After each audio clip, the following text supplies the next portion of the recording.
PBBM at ang kanyang ate na si Senator Amy Marcos, may problema nga ba o mayroong sigalot o magkaaway?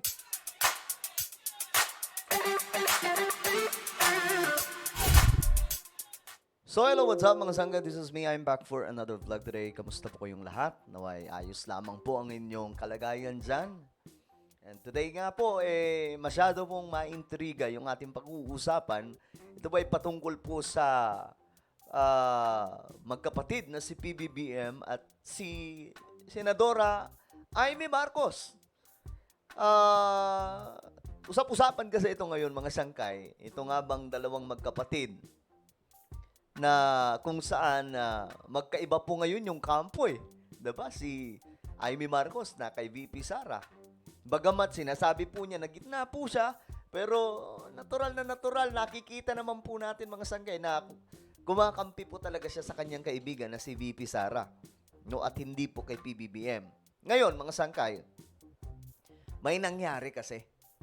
May nangyari na ito ay ating mag-uusapan ngayon.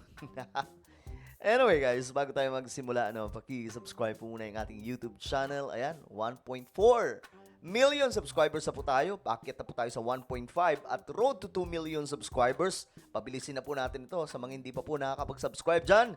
I-click nyo po ngayon ang subscribe button na makikita po sa baba ng video na to. I-click nyo po yung bell at i-click nyo po yung all.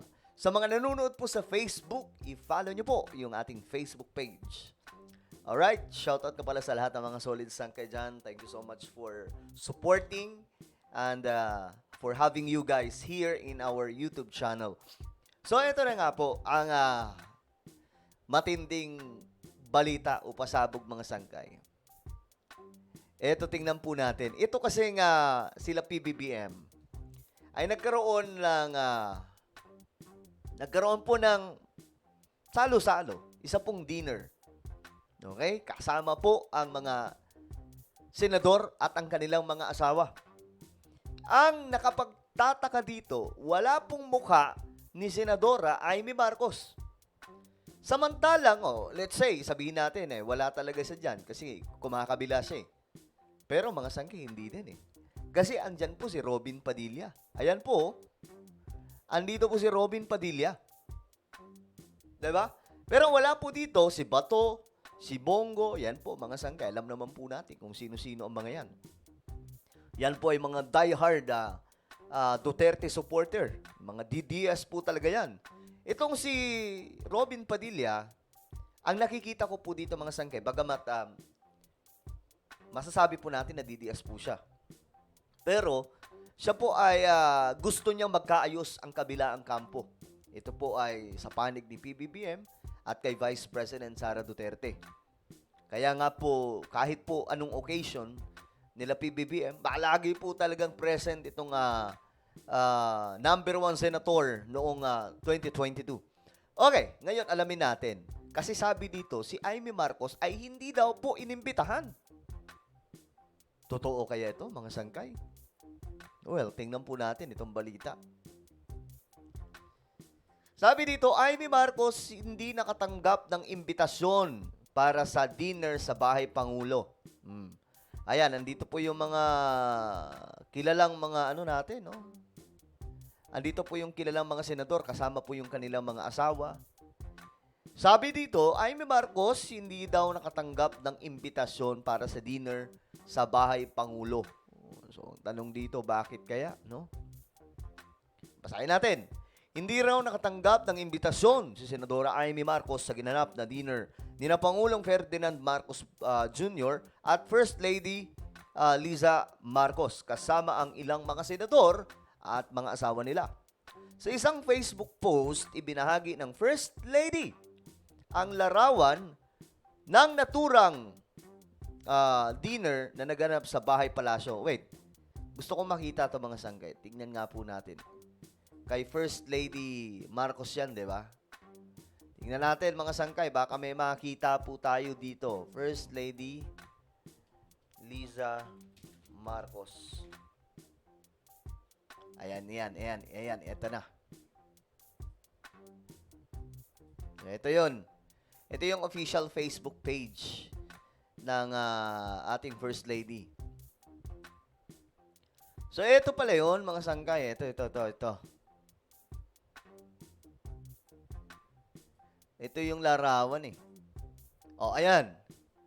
Andyan po si Robin, di ba? Ito, isa din po ito sa mga DDS.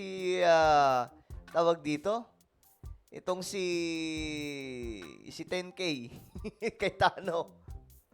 No, ayan, mga sangkay, andito din po si Manny Villar. So, talagang ano to, full force ng gobyerno natin ngayon, yung mga opisyal, andyan po si Raffy Tulfo. Naku, alam nyo ba mga sangkay na si Raffy Tulfo ang mabigat na kalaban po ni Vice President Sara Duterte? Tahimik lang po yan. Pero pag tinignan nyo po yung survey, siya po ang pumapantay sa ating Vice Presidente for 2028 presidential election. Ako, mga sangkay, medyo ano yan, mabigat po yan, no? Nalaban. Talagang kapag nangyari po na sila ay maglaban sa 2028, ano yan mga sangkay? Dikdikan po talaga yan. So ngayon, balik tayo dito. Makikita sa larawan ang mga senador na sina Bong Revilla, Francis Tolentino, Lito Lapid, Sherwin Gatchalian, Raffy Tulfo, Joel Villanueva, Mark Villar, Jingo Estrada, Francis Escudero, Cynthia Villar, Alan Peter Cayetano, Coco Pimentel, Juan Miguel Zubiri, Loren Ligarda at Robin Padilla. Dinner with senators and okay. Ito nga po yung mga asawa nila, mga sangkay. Ayan po, makikita naman. Katabi nga po ni, ano ba tawag doon? Bong Revilla, asawa po niya. Andito din po yung asawa ni Chis Escudero, asawa ni Cynthia Villar, which is ito po yung number 1 billionaire sa ating bansa, si Manny Villar. So sabi dito, wala sa larawan sina Grace po, Risa Ontiveros, Bongo at Bato de la Rosa. Samantala sa ulat ng GMA News, tinanong umano nila ang mga senador na wala sa larawan. Ayon kay Senadora Grace po, nandoon daw siya sa dinner pero na-late lamang siya sa group picture. Kaya wala raw siya sa larawan. Habang si Senador Marcos naman ay hindi raw nakatanggap ng imbitasyon. Ang opisina niya, ito po ay si Senator Amy Marcos. Wala, mga sangkay. Ano ba ang mayroon? Tila ba ay may problemang magkapatid? Magkaaway ba ito? Kasi dinner po yan, imposible naman na hindi po siya iimbitahin ng kanyang kapatid. Kapatid po yan. Maliban pa, ito matindi. Maliban po, siya po ay senador. Maliban sa siya ay senador, siya rin po ay kapatid. Doon pa lang mga sangkay. Panganay pa, diba? Bakit wala siya doon? Sabi dito mga sangkay, ni Senator Amy Marcos, I didn't attend. Ang opisina daw po niya, hindi nakatanggap ng imbitasyon, sabi dito. Matatandaan, noong Enero 13, ang araw ng pagtipon ng mahigit 1.58 million members ng INC sa Quirino Grandstand sa Manila upang ipanawagan daw ang peace and unity sa bansa. Kasabay nito ay nasa 12 sites pa sa iba't ibang bahagi ng bansa ang nagsagawa ng INC Peace Rally. Layunin din daw ng naturang Peace Rally ang pagpapaabot ng INC ng suporta sa pahayag ni President Marcos noong nakaraang taon na huwag nang ituloy ang pagpapatalsik kay Duterte na sa ngayon ay nahainan na ng 3 impeachment complaints sa Kamara. Okay, so ayan po yung mga sangkay. Ano sa tingin nyo? Kasi, alam nyo, hindi naman po tago ang nangyayari, mga sangkay, na itong si Senator Amy Marcos. Halata pong talagang kumakampi sa kabila. Diba? Kaya, ito, sila Sara Duterte. Bagamat, kita nyo ang nangyari mga sangkay, diba? Nung declaration ng mga pambato ng pamahalaan ng mga senador, kasama po doon si Senator Amy Marcos, pero hindi po siya dumalo. Hindi po siya dumalo, mga sangkay. So, bakit? Dito, siguro, isip-isip nila PBBM, ayaw mo umattend. Hindi ka na namin iimbitahin. Kasi, total, dinededma mo naman yung mga imbitasyon namin. Diba? ganito po kagulo yung politika no, mga sangkay. Ang hirap po basahin dahil po magulo talaga yung politics sa ating bansa. Well, kung kayong tatanungin, ano sa tingin nyo? Si Amy Marcos ba at PBBM ay talagang may sigalot? Ano sa tingin nyo? Bakit hindi po siya inimbitahan? Ne-comment nyo po sa ibaba ng inyong mga opinion.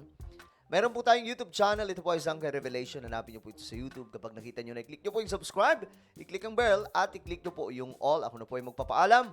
Mag-iingat po ang lahat. God bless everyone.